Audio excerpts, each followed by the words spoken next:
Mukwege. J'ai beaucoup d'estime envers lui comme médecin avec sa reconnaissance mondiale. Le prix Nobel de la paix. Le prix Nobel de la paix. Malheureusement, il vient se tremper dans un mouvement politique où il va perdre même son identité et sa dignité. Oh, comment ça? Parce que dans la politique, tout est permis. Nous pouvons attaquer à temps et à contre-temps Mukwege. Ce n'est pas un problème. Profondeur TV, la télévision aux informations crédibles. Paradoxalement, c'est ça. Parce que si l'homme politique en lui-même ne se reconnaît pas, je prends le cas. J'ai commencé avec Mukwege. Il a fallu me laisser avancer. Allez-y. Mukwege va perdre sa dignité, va notoriété. En faisant quoi? Mais attendez, dans la politique, tout est permis. Tous les coups sont permis, vous savez. Donc Félix Tshisekedi n'a plus de crédibilité. Il n'a plus, je ne sais pas moi. Vous croyez que l'estime que d'autres personnes avaient sur Félix Tshisekedi, il les garde encore jusqu'à aujourd'hui? Je ne pense pas. Il reste acteur politique. Je mets la population à témoin. Profondeur TV, la télévision aux informations crédibles. Il y a les gens, paix à l'âme d'un ancien ministre qui a fait une déclaration. Je parle sous le contrôle de ces propos-là. J'ai la documentation avec moi.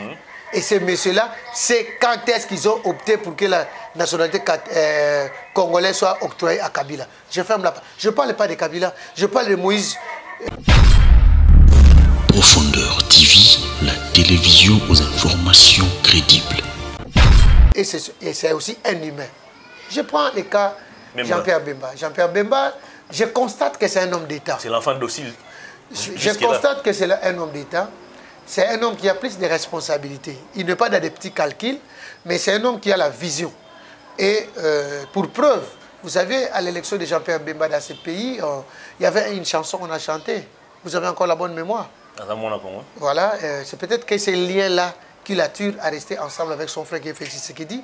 C'est pas mal, je ne vois pas. Le leadership ne veut pas seulement dire qu'il faut être président de la République. Jean-Pierre Bemba est revenu comme sénateur. Il était déjà sénateur, vous le saviez.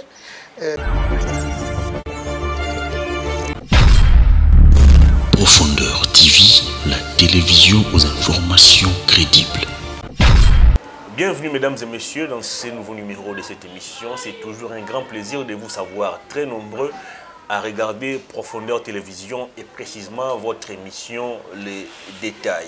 Nous revenons encore une fois de plus pour commenter, décrypter et analyser les grandes questions d'actualité qui restent dominées par la tenue des élections. Comme vous le savez, nous sommes déjà au cours de l'année 2023, une année électorale et plusieurs candidats se sont déjà déclarés favorables pour participer ou briguer la magistrature suprême. Parmi eux, Martin Fayoulou, Moïse Katumbi, Félix Tshisekedi lui-même candidat à sa propre succession, Vital Kamerhe et Jean-Pierre Bemba continuent d'observer le silence. Côté PPRD et FCC, on martèle que tant qu'il n'y aura pas révisitation de l'actuel bureau de la CENI, on ne participera pas aux élections. On va tenter d'aborder au cours de cette émission toutes ces questions. On va aussi revenir sur ce qui s'est passé à Mbuji-Mayi avec ces différentes révélations sur les détournements des fonds alloués aux travaux qui devaient être exécutés dans le Kasaï, notamment la construction de l'université officielle de Mbuji-Mayi, mais aussi la route qui doit relier Mbuji-Mayi et Kananga. On parle de plus de 100 millions de dollars volatilisés. Qui en sont les responsables de ces détournements? Tentative de réponse au cours de cette émission. Je reçois sur ce plateau Monsieur Wilson Munzemba, analyste politique, président d'un parti politique en gestation. C'est déjà l'année électorale. On va tenter d'entrer un peu plus dans les détails de cette question. Bienvenue. Merci beaucoup, Hervé. Je souhaite d'abord me le meilleur à toute l'équipe de Profondeur Télévision. Merci. Je crois que 2022 est un peu dur avec toute l'équipe, mais j'espère bien qu'avec 2023, nous y mettrons un peu la main dans la pâte pour que Profondeur Télévision puisse de plus en plus émerger. Nerveux. Merci à vous autant. Je salue aussi et je présente mes vœux le meilleur au professeur Boukoko Jano, parmi mes professeurs qui m'a enseigné les grands services publics. Je pensais que c'était Moukoko Samba. Non, non, c'est Boukoko Jano. J'ai beaucoup d'admiration envers lui. Je lui présente mes vœux le meilleur. En passant, je salue aussi un de mes grands amis, ingénieur Bakambou, que nous travaillons tout le temps avec lui. Je ne manquerai pas aussi de saluer Madame Véronique Nzolantima. C'est parmi les gens qui sont tout autour de moi par rapport au travail. Et je salue aussi Madame Mounze Mamatondo, professeure. En passant... Elle est professeure? Elle est aussi professeure, ah bon? Oui, c'est elle qui vient après moi. Okay. Oui, nous sommes une famille des intellectuels, ça, il faut les retenir. Ça, c'est bien. Donc, voilà, un peu de mots. Nous sommes là pour décrypter la situation politique de notre pays. Très bien. C'est vrai que le pays va mal, il y a beaucoup de choses que nous devrons parler de cela et puis voir comment décortiquer et donner la bonne lecture. Rapidement, je disais à l'entame de cette émission que vous êtes président d'un parti politique en gestation. Je le disais aussi, c'était déjà l'année électorale. Comment comptez-vous vous y prendre face à cette bataille électorale qui s'annonce déjà féroce, avec des candidatures déclarées, avec des partis politiques qui affûtent déjà leurs armes? Est-ce que vous allez vous rallier à quelques partis politiques ou vous comptez faire cavalier solitaire? Merci beaucoup. Je crois que dans les enjeux politiques, il y a toujours une position à prendre. Les moments venus, je crois qu'au niveau du Congrès, il y aura une bonne décision dans ce sens-là. Comme vous l'avez dit, les partis sont en gestation, effectivement, parce qu'il y a encore des préparatifs en amont qui doivent être pris en compte. Les partis n'existent pas aujourd'hui. C'est un vieux parti politique. Nous avions aligné en 2011, nous avons aligné en 2018 aussi. Malheureusement, en 2011, on avait un sénateur, on avait des députés provinciaux, 3 députés provinciaux dans l'est du pays. Et à Kinshasa, on n'avait pas eu beaucoup de chance, mais du moins, les partis fonctionnent sur toute l'étendue de la République. Très bien. C'est vrai que les activités étaient un peu en berne, mais nous tendons à redynamiser les activités du parti, à redynamiser aussi une jeunesse montante parce que l'affaire politique est mal prise au niveau de la jeunesse. La jeunesse est utilisée pour les comptes privés des acteurs politiques. Nous voulons un peu changer la donne pour que les jeunes eux-mêmes soient à la manœuvre. C'est eux-mêmes qui doivent conduire le parti. Donc, sous forme d'un parti communautaire où la prise en charge est faite par vous-même. On ne veut pas voir qu'on ait le système d'une autorité morale plutôt, ou d'un parrain, ou qui vous dépendez que de lui, non. Mais au moment venu, s'il faut faire des mosaïques ou des alliances, c'est un jeu politique, ce qui est tout à fait normal, mais on doit le faire en toute responsabilité. Ce n'est pas pour les individus, surtout, que demain après demain, vous êtes au gouvernement et après on vous dit qu'il faut quitter le gouvernement parce qu'il y a l'assentiment d'un individu qui n'aspire pas, qui ne corrobore pas avec la direction autrement, mais c'est question de prendre la responsabilité de voir l'avenir du pays parce que nous devrons sauver le Congo, nous devrons sauver la patrie et nous devrons aimer aussi la patrie. Êtes-vous un parti des cadres ou un parti des masses? Dire un parti des cadres et non un parti de masse, ça se comprend très mal. Or, le mouvement d'un parti politique doit être soutenu par la masse populaire. Donc, les cadres, parce que nous avions vécu dans ce pays où vous avez vu un parti politique passer au pouvoir qui n'avait pas de cadre. Et nous, au moins... Vous parlez de quel parti? Je ne vais pas citer, je ne vais pas dans les polémiques, mais je crois que vous avez vu Palou. Je prends un cas. Il y a un parti qui est longtemps accusé de manquer les cadres, c'est le parti présidentiel, l'actuel parti présidentiel. Non, non, vous inscrivez en faux. Plutôt, moi je cite Palou. Je cite Palou. À l'époque, vous avez vu quand les vieux Kizenga est passé au pouvoir, ils ont eu beaucoup de difficultés. Mais jusqu'à aujourd'hui. Mouzito était là, Mayobo était là. Un grand parti aux dimensions, d'un grand pays aux dimensions continentales doit avoir des assises intellectuelles et scientifiques. Et ça, c'est un élément très capital que nous devons tenir compte. Et nous sommes le fruit d'un grand professeur. Et ce professeur nous a encadrés. Voilà, aujourd'hui, je crois que vous êtes avec moi plus de 3 ans. On partage les temps ensemble pour parler de la politique. Il y a un mentor qui nous a formés. Et je ne vais pas me taire de son nom, c'est le professeur Lombea Bosongo Likoudelio, sénateur. Donc, nous ne sommes pas sortis du néant. Donc nous avons des assises et nous avions déjà travaillé dans ces pays, tant à l'époque de Mobutu, tant à l'époque de Kabila. Nous étions dans des institutions, nous avons travaillé autrement, mais pas dans la gestion quotidienne des institutions. Nous étions au Parlement, donc quand même c'est une institution républicaine. Très bien. Puis voilà, nous allons travailler. Donc nous sommes un parti et de cadres et un parti populaire. Très bien, on va parler de l'actualité. Les élections approchent. J'étais en train d'évoquer la question à l'entame de l'émission. Moïse Katumbi, Martin Fayoulou, Félix Tshisekedi, ils sont nombreux. Matata Ponyo, Denis Mukwege, nous apprenons aussi qu'il serait candidat président de la République. D'une manière globale, vous faites quelle lecture du processus électoral en cours? C'est un peu décevant.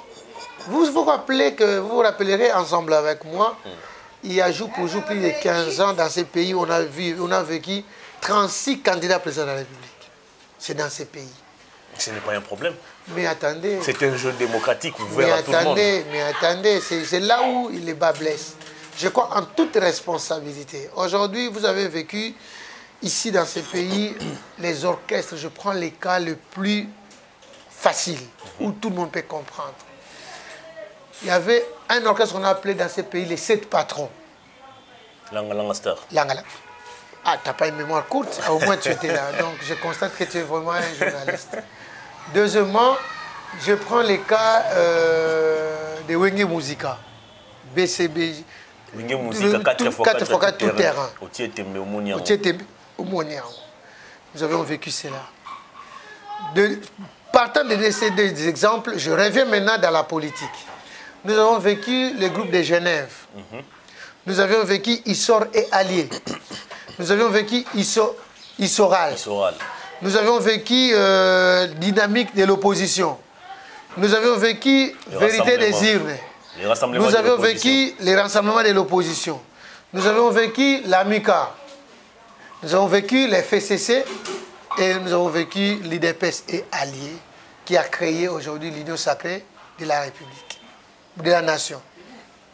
Dans tous ces regroupements, vous allez voir et vous allez comprendre ensemble avec moi, il n'y a aucun regroupement qui a émergé.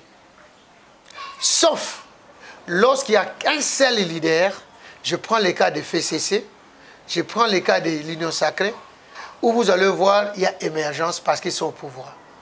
Mais par contre... Il y a émergence au niveau de l'Union sacrée, dans la des départs qui sont enregistrés aujourd'hui. Mais c'est une organisation humaine, c'est tout à fait normal.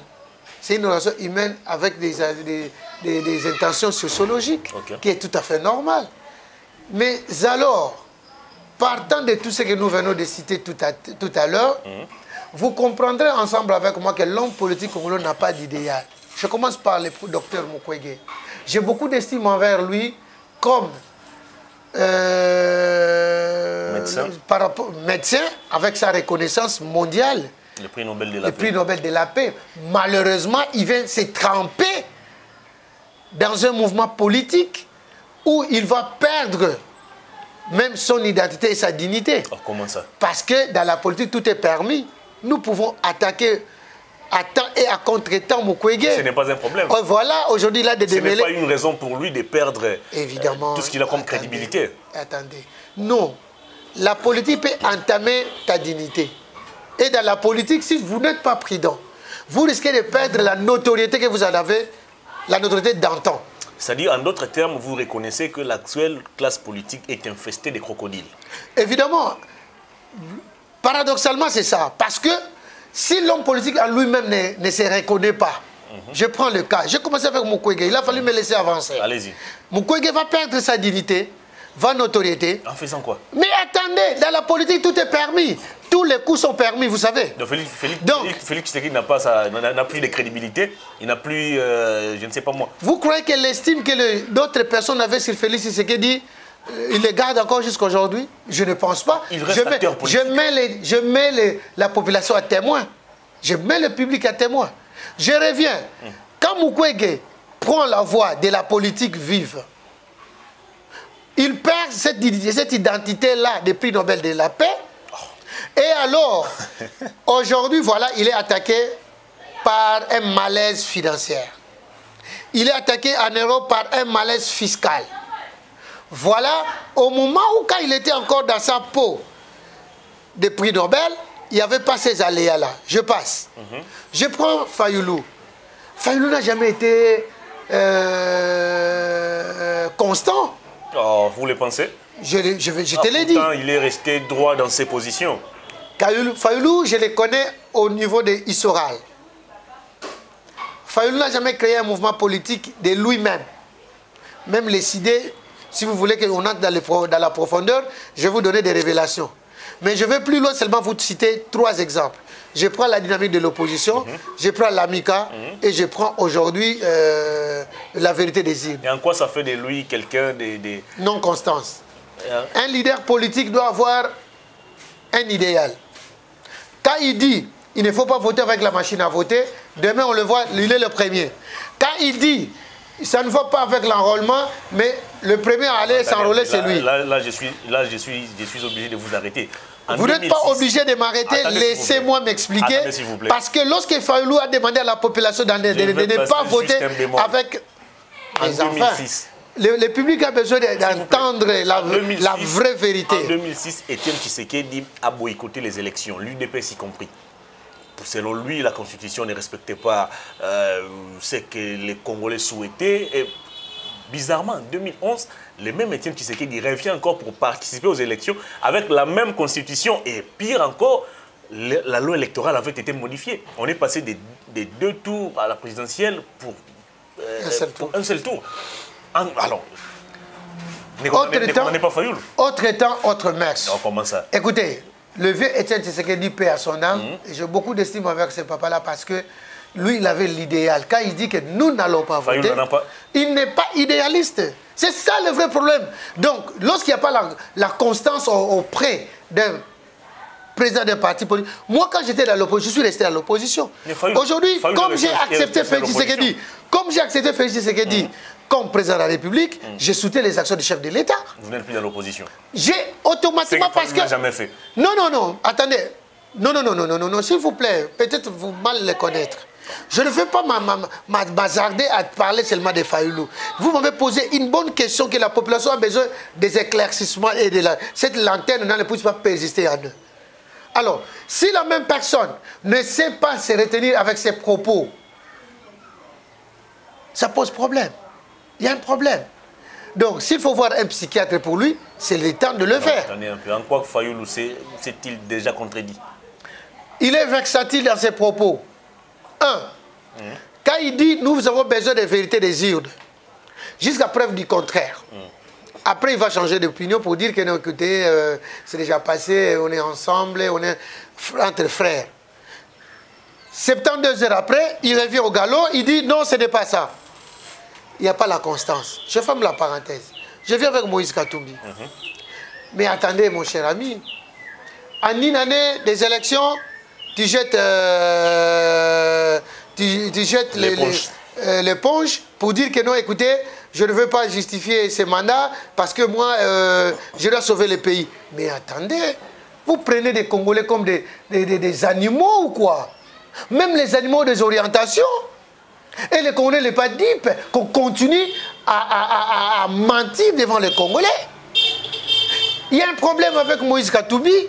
C'est quoi ces problèmes? Allez, dites-moi, Moïse Katumbi a travaillé avec Félix Tshisekedi.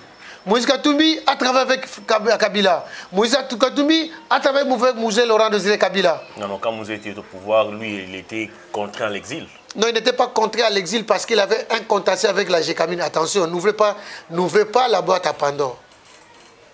Moïse Katumbi a fait arrêter un cargaison de minerais pour le Congolais, pour son propre compte.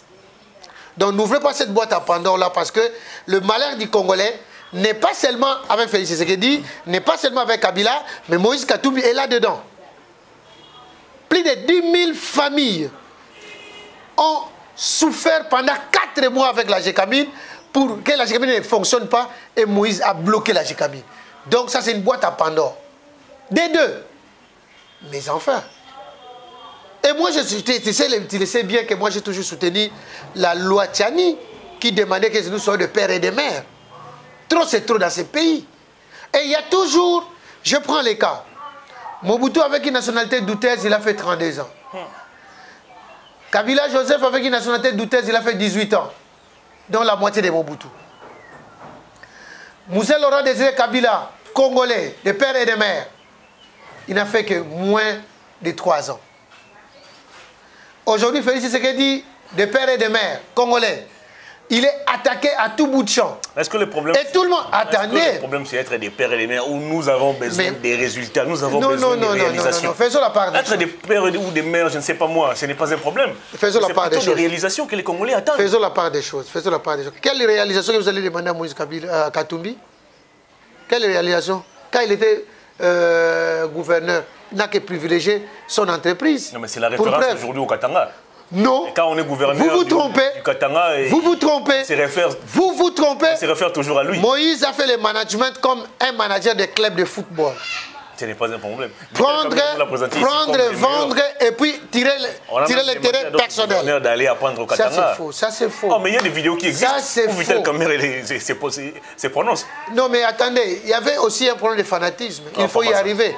Moi j'étais dans les Katanga lorsque Moïse était encore gouverneur de la ville, gouverneur de la province. Vous voulez nous faire croire que Kamerhe était fanatique de Moïse? Pourquoi pas? C'est un humain. Avec des humains. Ah bon? Ah oui, c'est un humain. Pourtant, il n'est pas un dieu. Il y a des résultats. Kamerhe n'est pas un dieu. Il y a des résultats qui sont là. Les résultats, c'est quoi? Mais c'est pareil aussi qui dirait que Félix Tshisekedi a quand même eu des résultats aussi pendant son mandat. C'est pareil. Kabila aussi a connu des résultats. Exact. Donc il n'y a pas que du négativisme. Voilà. Mais c'est que nous devons être conséquents. Le pays ne peut pas être géré toujours par des étrangers. Et ça, moi, je les condamnerai toujours. Personne n'a prouvé que Kamerhe, disons, Kabila, Mobutu, tous ces gens étaient des étrangers. Personne n'a démontré, en tout cas noir sur blanc. Il y a les gens, paix à l'âme d'un ancien ministre qui a fait une déclaration. Je parle sous le contrôle de ces propos-là. J'ai la documentation avec moi. Et ces messieurs-là, c'est quand est-ce qu'ils ont opté pour que la nationalité congolaise soit octroyée à Kabila. Je ferme la porte. Je ne parle pas de Kabila, je parle de Moïse Sorano, qui n'est pas congolais parce que lui-même l'a dit. Quand il est allé voir les Juifs pour dire que moi je suis votre frère juif, ils ne veulent pas que je postule au Congo parce que je suis votre frère. Alors dites-moi. Sa mère est congolaise. Sa mère n'est pas congolaise, sa mère est zambienne. Son frère l'a dit. Ah bon? Katebe Katoto, ce n'est pas moi. Ce n'est pas moi. Ce n'est pas moi. Si son frère l'a déclaré, pour preuve, lorsque Papa Kabila a attaqué, Moussa Laurent Désiré Kabila a attaqué Moïse, il s'est réfugié où? En Zambie. Et lorsqu'on a arrêté la cargaison du Congo, on l'a arrêté au nom de qui? Au nom d'un Zambien, d'un sujet zambien. On ferme la parenthèse, je passe. Laissez-moi continuer. Moïse fait-elle peur aujourd'hui? Dans ces pays, Kengo Wadondo a été président du Sénat pendant près de 10 ans, candidat président de la République même en 2011. Adam Bombole a été député dans ces pays. Adam Bombole a une nationalité douteuse?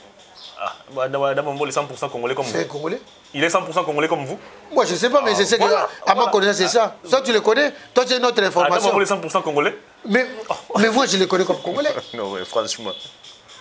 Laissez-moi poursuivre avec ma question.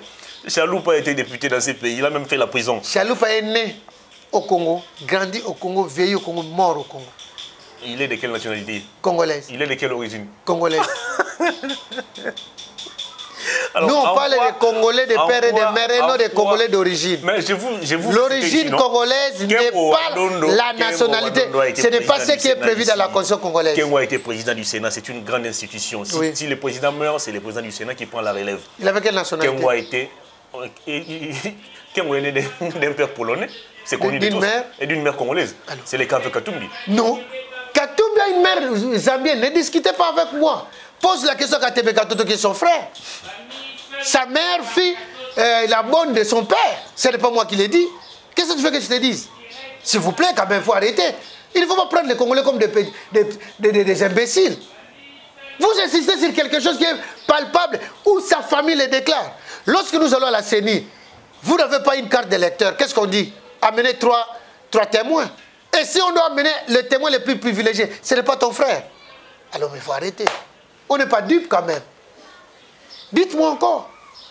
Alors il faut arrêter à un moment donné Les Congolais étaient éveillés aujourd'hui, avec tout ce qu'on a enduré pendant 18 ans. Tout ce qu'on a enduré, le pays est vendu entre les mains des étrangers et nous pouvons continuer encore à donner le pouvoir aux étrangers. Ce n'est pas mauvais d'être Congolais en second plan. Mais ce n'est pas à la magistrature suprême. Moi, je dis, Moïse Katumbi, il est bon pour être manager d'un club de football. Il est bon d'être manager d'une société de minerais comme il l'a fait toujours. Comme il le fait toujours. Alors, pourquoi vous voulez que la mafia du football puisse aller dans la mafia de la République? Il faut arrêter. Ce n'est pas moi qui l'ai dit. Pose la question au président de V-Club. J'ai les images avec moi. On va évoluer. Le président de V-Club qui a placé 10 millions dans cette équipe. Entre-temps, nous savons que les salaires d'un général, c'est dans les 200 000, 300 000 francs. Bon, ça reste aussi à vérifier. On va évoluer. Des côtés de l'Union sacrée, Félix Tshisekedi s'est déjà déclaré pour briguer la magistrature suprême. Entre-temps, il y a l'UNC et Vital Kamerhe qui continue, jusqu'à preuve du contraire, d'exiger la mise en application de l'accord de Nairobi. Jean-Pierre Bemba est encore taiseux, nous ne savons pas clairement trop sa position. Voyez-vous Félix Tshisekedi avoir le champ libre au niveau de l'Union sacrée sans toutefois craindre les volte-face de Vital Kamerhe ou de Jean-Pierre Bemba? Les accords de Nairobi, je n'en sais pas trop par rapport à Félix Tshisekedi et Kamerhe. Mais nous tous, nous savions que Kamerhe a eu l'occasion de gérer avec Félix Tshisekedi et qu'on a géré jusqu'aujourd'hui parce qu'ils sont dans des institutions. Et Kamerhe n'a jamais donné une position négative vis-à-vis de Félix Tshisekedi. Il a prouvé, lorsqu'on l'a libéré de la prison, ce qu'il a tenu. Je sais que c'est un homme de parole. Ça, je le sais, c'est un homme de parole. Et il sait se tenir et c'est un homme politique aguerri. Je ne pense pas il va faire volte-face à un moment donné, mais ce sont des humeurs et c'est aussi un humain. Je prends le cas Jean-Pierre Bemba. Jean-Pierre Bemba, je constate que c'est un homme d'État. C'est l'enfant docile. Je constate que c'est un homme d'État. C'est un homme qui a plus de responsabilités. Il n'est pas dans des petits calculs, mais c'est un homme qui a la vision. Et pour preuve, vous savez, à l'élection de Jean-Pierre Bemba dans ce pays, il y avait une chanson qu'on a chantée. Vous avez encore la bonne mémoire. Voilà, c'est peut-être que ces liens-là qui l'attirent à rester ensemble avec son frère qui est Félix Tshisekedi. C'est pas mal, je ne vois pas. Le leadership ne veut pas seulement dire qu'il faut être président de la République. Jean-Pierre Bemba est revenu comme sénateur. Il était déjà sénateur, vous le saviez. Jean-Pierre Bemba est revenu comme député national. C'est aussi un moyen d'aider la République. Donc, il était injustement arrêté en prison au moment où il était le sacrifié de la République. Et moi, je l'appelle souvent comme ça, Jean-Pierre, c'est le sacrifié de la République parce que l'acte qu'il avait posé, ce n'est pas lui qui l'avait posé, mais malheureusement, la communauté internationale, des connivences avec ceux qui géraient la République à cette époque-là, l'ont rendu un très mauvais service. Malheureusement, Dieu a toujours été juste. Et aujourd'hui, il a découvert sa liberté. Il travaille à côté de Félix Tshisekedi, ensemble avec son frère, et les choses vont dans le bon sens. La versatilité n'est pas de Jean-Pierre Bemba, c'est tout. Ça, c'est un côté que nous ne pouvons pas y accepter facilement. Donc voilà, moi, ma position. Très bien, on va terminer cette émission. On va rapidement aborder cette histoire des Mbuji-Mayi. Le président a fêté le nouvel an au niveau des Mbuji-Mayi. Il était aussi prévu dans son agenda qu'il puisse procéder à l'inauguration de quelques travaux, mais aussi à l'inspection des autres travaux. Mais le constat s'avère très malheureux. On parle de plus de 100 millions de dollars volatilisés. Et là, ce sont des Congolais, des pères et des mères qui sont à la manœuvre de l'université de Mbuji-Mayi dont les travaux devaient prendre 9 mois. Nous sommes déjà à la 8e mois. On est encore au niveau de la fondation. Rien n'est pratiquement fait. La route Mbuji-Mayi-Kananga dans l'abandon total. Alors c'est un constat triste et malheureux pour les présidents de la République. Est-ce que nous devons ou devons-nous nous attendre à des sanctions sévères dans l'entourage du président de la République parce que ce projet a été géré par ses conseillers? Si toutes ces allégations sont fondées, je crois qu'il est temps que les chefs d'État puissent prendre des mesures draconiennes. C'est très important, ça vaut de sa dignité et de sa personnalité. Mais si ça s'avérait que, parce qu'il y a une contradiction maintenant par rapport à la version officielle, mais je me pose la question, qu'est-ce qui a fait qu'il y ait les retards dans la réalisation de tous ces projets? Surtout la route de Kalambamouji, je crois que c'est une route d'intérêt général. Exact. Et ça devrait être plutôt privilégié pour faciliter, pour désenclaver les deux provinces, les deux grandes provinces. Faciliter aussi les déplacements, oui, les transports et consorts. Les transports et consorts. Mais malheureusement, s'il n'y a que les Congolais doivent faire ça au détriment de leurs pères et des mères, hein. Non, mais attendez, du Kasaï surtout. Mais attendez, mon cher ami, cette affaire des Congolais de pères et de mères, ne prenez pas du côté négatif. Positivons plutôt les choses dans le sens où chacun de nous doit prendre conscience que nous avons qu'une seule patrie. Mais ceux qui sont à la base de ces tripatriages, ceux qui ont fait les tripatriages, s'il s'avérait vrai. Non, mais il y a des vidéos qui sont là, où la petite sœur de Kibasa nous dit clairement que l'université de Mujima, il y a 42 millions qui ont été déboursés, c'est l'argent issu de la taxe RAM. Entre-temps, Moïse Nonzang nous parle de 17 millions. La dame que vous me parlez, je ne sais pas s'il est la voix autorisée. En quelle qualité il veut faire ce genre de déclaration. Alors, en qualité de qui elle a aussi la charge de gérer ces projets. Donc voilà, il y a des questions que je me pose dans ce sens-là. En quelle qualité qu'il a pris l'audace de faire une déclaration tapageuse dans ce sens-là, parce que aujourd'hui tous les Congolais, les yeux sont braqués sur Bujumaï et toutes ces actions portent sur la population. Ce sont des actions d'intérêt général et ce sont des actions qui devront aider la population à se développer. Et s'il y a encore des gens qui doivent gérer la chose publique ou la res publica dans le sens de détournement, je dois beaucoup regretter. Nous sommes au siècle du développement. Nous sommes au siècle de la vision. Nous sommes au siècle de chacun de nous doit apporter quelque chose pour la République. Il ne faut pas que nous demandions qu'est-ce que les Congolais peuvent faire pour moi. Nous devons nous poser la question, qu'est-ce que je peux faire pour mon pays. Très bien. Parce que les Congos nous appartiennent tous. Et s'il s'avérait que les conseils du chef de l'État sont trempés dans cette magouille qui ne dit pas son nom, je crois que les sanctions doivent tomber. Et si le président ne le fait pas, je crois que ça sera à sa défaveur. Très bien. Alors, pourquoi on exclut les gouvernements? Il y a un gouvernement avec tous les ministères sectoriels qui est là. Pourquoi on préfère mettre de côté le gouvernement pour confier la gestion des autres projets aux conseillers du président de la République? Comment expliquez-vous cela? Parce qu'il est connu de tous que les conseillers et même le président lui-même ne sont pas irrédevables devant le Parlement. C'est le gouvernement qui doit répondre devant le Parlement. Alors, comment on préfère aujourd'hui mettre de côté le gouvernement pour privilégier le conseiller? C'est un gouvernement parallèle ou quoi? C'est vague. C'est encore un élément. Qu'est-ce qui prouve que c'est le conseil qui gère ça? Il y a les collèges infrastructures qui est là. Oui, ça doit exister. Ce n'est pas d'aujourd'hui. Ce n'est pas d'aujourd'hui. C'est les gens qui ont géré ces projets. Mais s'il y a la supervision, à la tête de ces, non, de ces la gestion peut être donnée au gouvernement, mais la supervision peut être à la présidence de la République. Qui est tout à fait normal, parce qu'il faut qu'il y ait l'organe de contrôle. Et l'organe de contrôle peut être la présidence de la République. C'est le Parlement. Non. Par rapport aux infrastructures, par rapport aux travaux. Par rapport à l'argent, il y a l'inspection générale des finances qui est là. Non. Ne faisons pas l'amalgame. Je ne sais pas. En fait, je me réserve un peu par rapport à ces dossiers parce que je n'ai pas la quinquessence ou la manière dont on a procédé par rapport à la réalisation de toutes ces infrastructures. Mais par contre, moi, je m'insurge contre les détournements. C'est la clameur publique. Et je me pose la question pourquoi la lanterne du procureur prit la cassation. Les procureurs sont plus préoccupés par l'offense au chef de l'État. Non, mais je crois qu'il est grand temps que la justice puisse se réveiller de sa torpeur pour que aujourd'hui les Congolais sentent qu'il y a une justice équitable.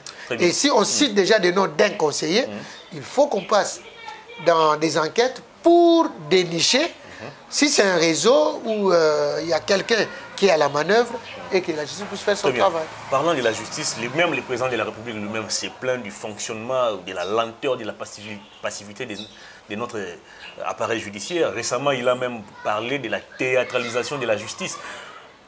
Qu'est-ce que le président doit faire aujourd'hui pour essayer de donner un peu du tonus à cette justice qui semble trop passive? Je crois qu'il a déjà donné le go en changeant d'abord les acteurs, les animateurs plutôt. Il n'y a pas grand changement. Il continue de se plaindre. Non, mais écoutez, le président Félix Tshisekedi ne va pas inventer la roue. Il ne va pas inventer ses magistrats à lui. Il peut apporter il va apporter des réformes au sein de la justice qui fera que la justice faut changer sa méthodologie de travail.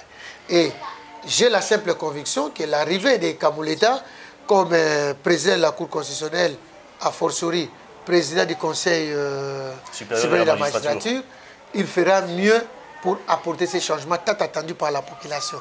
Parce que nous ne voulons pas une justice à double vitesse. Et nous voulons une justice équitable, que tout Congolais puisse se retrouver lorsqu'il a un problème, il peut rester en justice et puis avoir gain de cause. Très bien. On va terminer cette émission en 1 minute. Que conseillez-vous au président de la République aujourd'hui? Parce qu'il y a des voix qui s'élèvent pour demander au président de la République de nettoyer sa cour. Il y a d'autres qui estiment que la justice ne facilite pas le travail et du président de la République et de l'inspection générale des finances. Dans tout ça, que conseillez-vous au président de la République? Je l'inviterai à changer, à modifier comme il vient de le faire déjà. Il a changé tous les conseillers principaux. C'est déjà un point fort, mais à continuer des réformes dans son cabinet, premièrement. Deuxième élément, donner aussi un coup de pouce au niveau du gouvernement. Il y a beaucoup de ministres amorphes qui ne fonctionnent pas normalement. Et cette supercherie que nous constatons dans la gestion de la chose publique doit arrêter. Nous prenons les cas, quand nous regardons, il y a des gouverneurs qui sont devenus comme des ducs, comme des petits rois. Je prends le cas de la ville de Kinshasa qui n'est pas gérée. Donc, il y a beaucoup de choses que les chefs de l'État doivent faire. Au niveau de la justice, moi j'inviterais plutôt le président de la Cour constitutionnelle, M. Kamuleta, d'aller vite au régime des sanctions. Parce que lorsqu'il y aura des régimes de sanctions... Des sanctions à l'endroit des juges. À l'endroit des juges et des magistrats, à ce moment-là, vous verrez que la justice va changer le fusil d'épaule. Parce que ça ne revient pas au chef de l'État, qui est le premier magistrat, effectivement, de sanctionner les magistrats. Mais ça revient plutôt au président du Conseil supérieur de la magistrature de prendre des décisions lorsque, là où la justice doit agir, tel que le cas où il y a la clameur publique qui dénonce le détournement des fonds publics, il faut qu'il puisse envoyer les procureurs pour s'enquérir de la situation afin que la lumière soit... Wilson Munzemba, merci de votre disponibilité. C'est moi qui remercie toute l'équipe de Profondeur Télévision. Bon vent pour l'année 2023. Merci. On est ensemble et on est disposé à décrypter l'information de notre pays et l'actualité. De temps en temps, si les besoins se fait présenter, nous serons toujours disponibles. Très bien. Fin de cette émission, à toutes et à tous, merci de l'avoir suivi. Au revoir.